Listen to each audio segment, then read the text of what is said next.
What I'm going to do is take a brief moment and describe to you the working principles behind a pulse jet engine and what's the difference between a pulse jet and a ramjet engine and then a scramjet engine.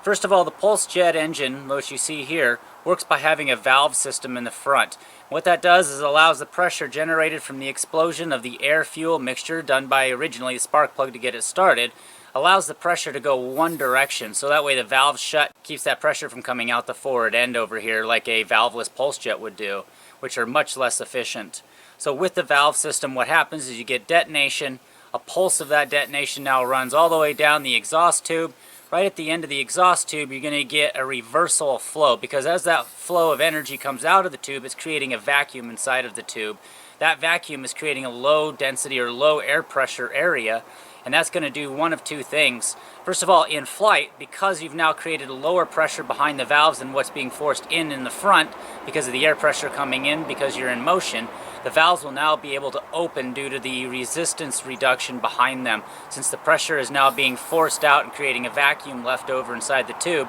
the valves will open much easier since the force coming in is greater than the force inside the tube, allowing air to mix with fuel and enter your ignition chamber. Due to the pressure generated by the combustion that takes place inside of this, that pressure will shut those valves, directing almost all of that energy out the exhaust tube, and because of Newton's law, we now have a force going this direction, which will give us a force going in this direction, which moves our engine forward, and that's how a pulse jet engine creates its thrust.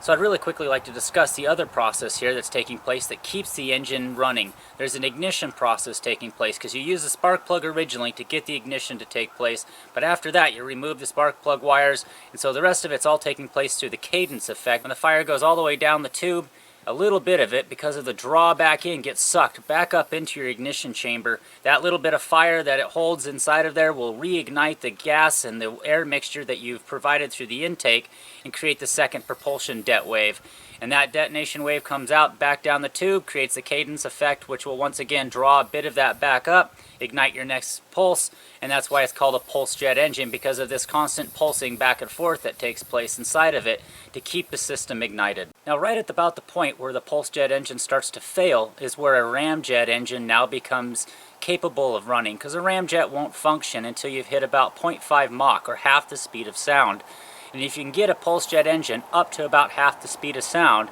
you can now convert through the G-forces being applied against the cone. You can now make a front end of this that would basically change its form slightly as it gets going faster and faster due to G-forces, which begins to work a lot more like a ramjet engine in its function. So that way you could use a pulse jet to get you going, and as it started to overwhelm the valves in velocity,